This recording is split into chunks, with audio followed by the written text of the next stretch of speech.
Hello students and my dear friends, I'm Dr. Shalini Shukla and today is 20th of April 2021, Tuesday.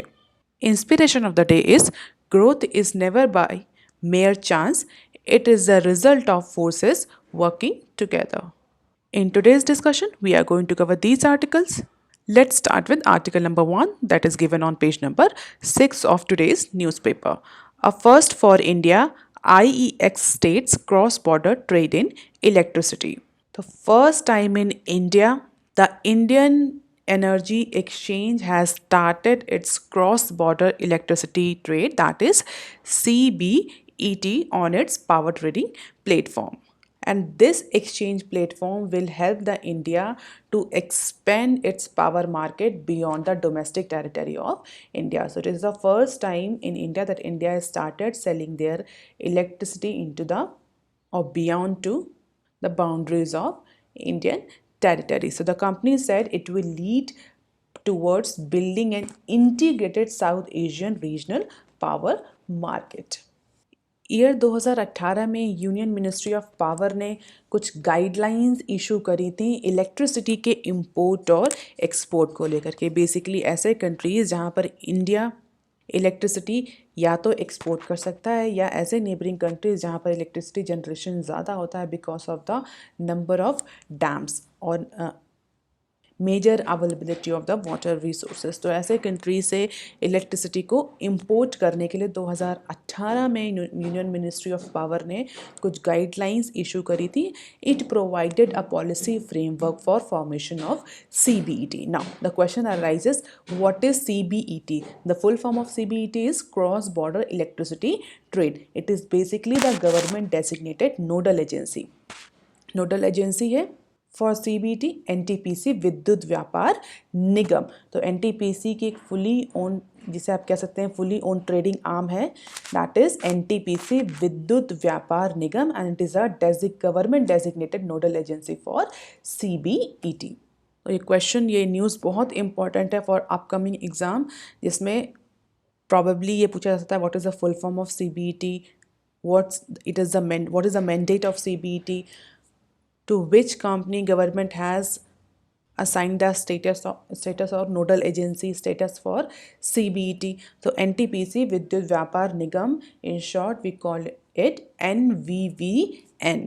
And as per the 2018 guidelines, export of coal based power, only imported coal or spot e-auction of coal or coal obtained through commercial mining would be used. So this guideline stated that for exchange of coal based power, only imported or spot e-auction coal will be used. And after 2018 guidelines, Central Electricity Regulatory Commission has given the approval to these guidelines for new regulation of CBET, and thereby making the trade of electricity to neighboring countries more seamless. And now, after 2 years of hard work, finally Indian Energy Exchange on Monday commenced the cross-border electricity trade. And this is first of its kind of initiative for the exchange to expand the power market beyond India to South Asia region. And as per the different experts, veterans, this type of electricity exchange between the countries makes the integrated South Asian regional power market.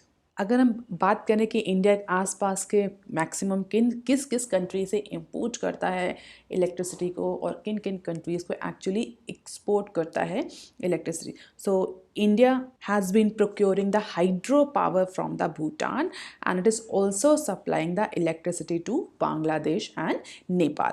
And now the plan is to include the option of building an overhead electricity link with Sri Lanka also. So India is actually trying to create a common pool for neighboring countries so that electricity exchange or trade of electricity can be seamless all across the neighboring countries. And definitely Nepal, Bangladesh and Bhutan are to be among the first beneficiaries owing to the connectivity with the Indian electricity grid.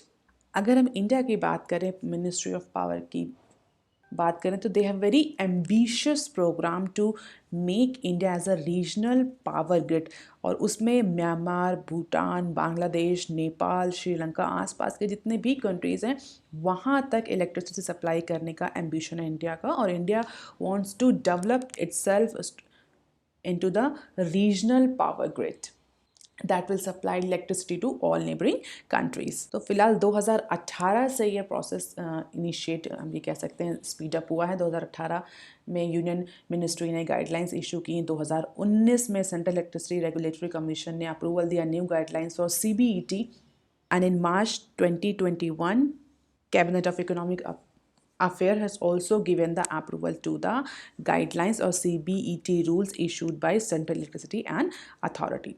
Central Electricity Authority, जिसको हम short form में CEA भी बोलते हैं, उसने final approval दे दिया, and on Monday this cross border electricity trade has been started.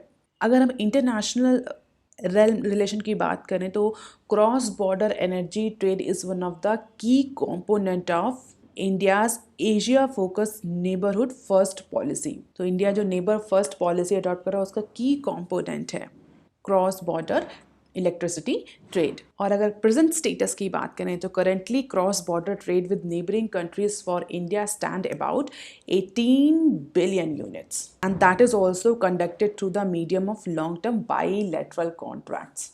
और कंट्री वाइज बात करें कि कंट्री वाइज भूटान, नेपाल और बांग्लादेश से कितना एक्चुअली ट्रेड होता है, तो as per the Central Electricity Authority, India import approximately 8.7 billion units from Bhutan and export approximately 2.37 billion unit and 7 billion unit to Nepal and Bangladesh respectively. हालांकि after the commencement of cross-border electricity trade, it is expected that the power trade with these countries is going to increase approximately 40 billion unit by financial year 22 and 70 billion unit by financial year 27. तो अभी जो data actually 18 billion unit का है वो आगे आने वाले एक फाइनेंशियल ईयर में 40 बिलियन यूनिट तक इंक्रीज होगा, और आगे आने वाले 5 सालों में that will increase up to 70 billion units, and definitely it will give edge to India as a regional power, more specifically soft power. So these are the key points that you can go through it. Real time or day basis entail import and export of electricity.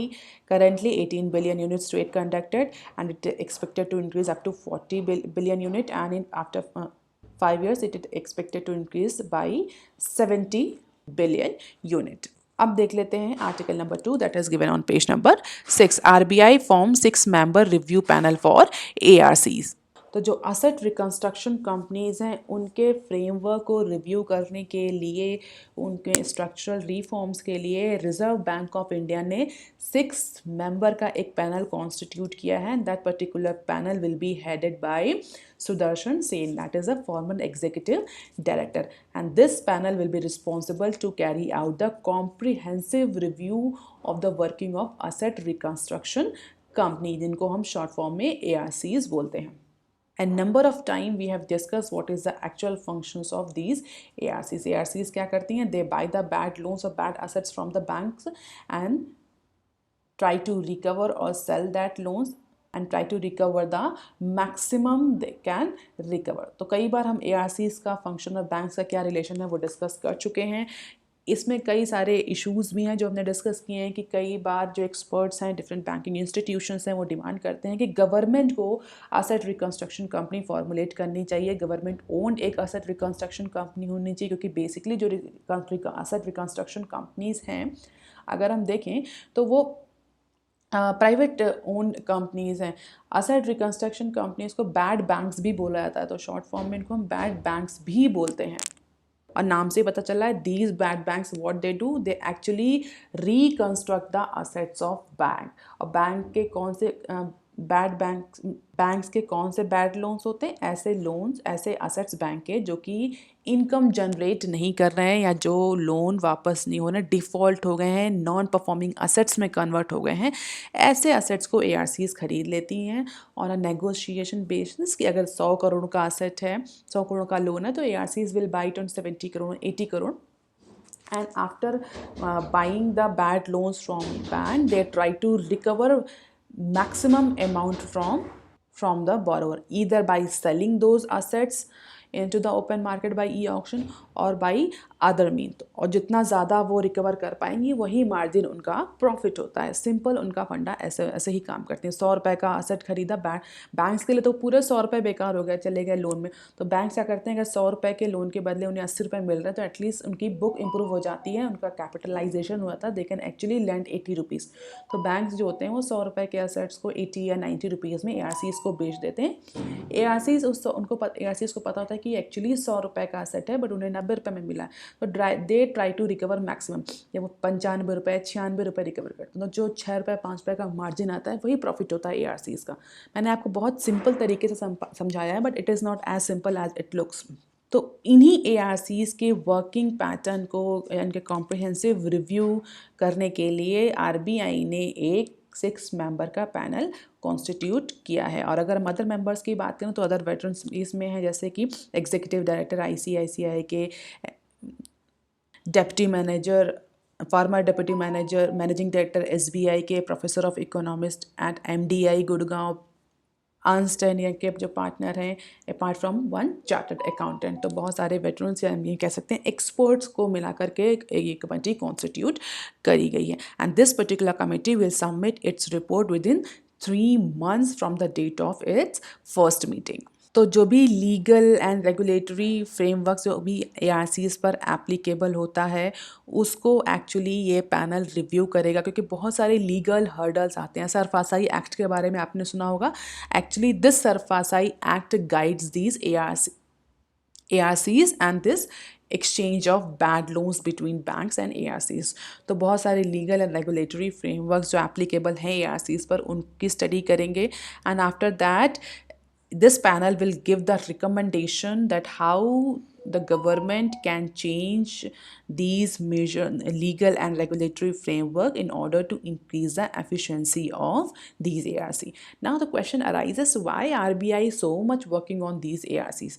क्यों? क्योंकि आगे आने वाले time में कोविड-19 की वजह से projections ये हैं कि एनबीएफसीज और बैंकिंग सेक्टर दोनों में ही नॉन परफॉर्मिंग असेट्स जो बैड लोन्स हैं, एनपीएस हैं, उनका परसेंटेज बहुत ज़्यादा बढ़ने वाला है. अब चूंकि एनपीए बढ़ने वाले हैं, बैड लोन्स बढ़ने वाले हैं, तो डेफिनेटली जो एआरसीज हैं उनका रोल बहुत ज़्यादा इम्पॉर्टेंट हो जाता है for upcoming time. That is why RBI want to prepare these ARCs for unforeseen और बिफोर हैंड. तो जो भी रेगुलेटरी और लीगल हर्डल्स हैं उनको आइडेंटिफाई करके अभी रिमूव कर देना, ताकि जो एनपीए इंक्रीज़ हो रहा है, पोटेंशियल एनपीए जो इंक्रीज़ होने वाला है, जो कि कई सारे economist, veterans, organisations, even RBI ने भी प्रोजेक्ट किया है कि आगे आने वाले टाइम में सितंबर 21 तक डबल डिजिट तक एनपीए इंक्रीज़ हो सकता है. सो preparing ARCs for unforeseen is the better measure that RBI can take. And it will also review their business model apart from studying the role of ARCs in resolving the stress assets, including under IBC suggested ways for improving the liquidity in and trading of security receipts. तो बहुत सारे other issues को भी discuss किया जाएगा कि केवल ARCs के वर्किंग पैटर्न को ही नहीं, आईबीसी कैसे क्लैश कर रही है और क्या रोल है एआरसीज का असेट्स को, जो स्ट्रेस असेट्स हैं उनको रिजॉल्व करने में, and what are the suggested ways for improving the liquidity in and trading of security receipts. तो कई सारे इश्यूज़ जो हैं एआरसीज के उन पर डिस्कशन होगा, उन पर रिव्यू होगा, और later on this particular panel will suggest the measures to how RBI or the government can actually improve the efficiency of ARCs. अब देख लेते हैं article number 3 given on page number 6. Rupee drops 52 paise. So after COVID-19 second wave, the rupee plunged to 52 paisa to close to 74.87 against the dollar on Monday. और जैसा कि fresh lockdown लग गया, दिल्ली में भी लग गया है, Mumbai is all about to set for lockdown, and in UP the High Court has also ordered the lockdown. However, the state government has refuses for this lockdown. तो जो मेजर सिटीज़ हैं, जो मेजर स्टेट्स हैं, वहाँ पर lockdown की situation आ चुकी है और कई सारे जो स्टेट्स हैं उन्होंने लॉकडाउन, या सिटीज़ हैं उन्होंने लॉकडाउन इम्पोज भी कर लिया है, जिसको देखते हुए इन जो इंडियन रुपीज़ है दैट एक्चुअली फॉल्स अगेंस्ट 52 पैसा against the dollar. So loss in domestic equity market also weighted on the rupees, which was the worst performer among the Asian currencies on Monday. तो Monday को जैसा कि हमेशा होता है, जितनी भी एशियन करेंसीज हैं उसमें Indian rupees was the worst performer. And this is the dip of an Indian rupees against US dollar. अब देख लेते हैं some other news clip. Vaccine for 18+ from May. तो मई 1 से जितने भी 18+ इंडियन सिटीजन है उन सब के लिए वैक्सीन अवेलेबल होगी. So states allowed to procure directly from the manufacturer. Open market supply is also permitted now. 18+ can also take the shots of COVID-19 vaccine. So Serum Bharat Biotech is also getting the supplier credits for increasing their production, for increasing their supply and increasing the availability of COVID-19 vaccine. अब देख लेते हैं next clip. Monday blues continue for market. So bench mark indices drop approximately 3% before settling 1.8% lower. तो COVID-19 की वजह से share market में भी जो डिप है वो ब्लूज हैं वो देखने को मिल रहे हैं, चाहे वो निफ्टी हो चाहे वो सेंसेक्स हो, सबने फॉल रजिस्टर किया. The worsening corona virus crisis triggered yet another sell off in the domestic stock market on Monday, जिसकी वजह से जो बेंच मार्क इंडाइसेस हैं वो अप्रॉक्सीमेटली 3% तक फॉल कर गए हैं. और अगर ये COVID-19 के केसेस में जो फ्रेश जंप आया है और ये कंटिन्यू रहता है तो this may have the more negative impact on different stocks. And definitely COVID-19 का जो एक केस बढ़े हुए हैं इसकी वजह से जो इन्वेस्टर्स हैं उनके सेंटिमेंट्स जो हैं वो डाउन हुए हैं इनटू इंडियन इकोनॉमी. जो रिवाइवल ऑफ इकोनॉमी को लेकर के जो फोरकास्टिंग थी वो भी अब रिवाइज्ड हो रही है, क्योंकि बहुत सारे जो ऑर्गेनाइजेशंस हैं, ब्रोकरेज हाउसेस हैं, उन्होंने अपने प्रोजेक्शन रिवाइज कर दिए हैं, क्योंकि ऐसा कहा जा रहा था COVID-19 सेकेंड वेव से पहले कि इंडियन इकोनॉमी डबल डिजिट से ग्रो करेगी और जिसका इम्पैक्ट सीधा मार्केट में देखने को मिल रहा था हमें. But now the projection has been changed, the sentiment of investors has been changed, corporate earnings promoting some investors to all such things are actually promoting investors to pull back. So market fall clearly देखने को मिल रहा है. अब देख लेते हैं next clip. Amazon versus futures, Supreme Court stay on the proceeding of Delhi.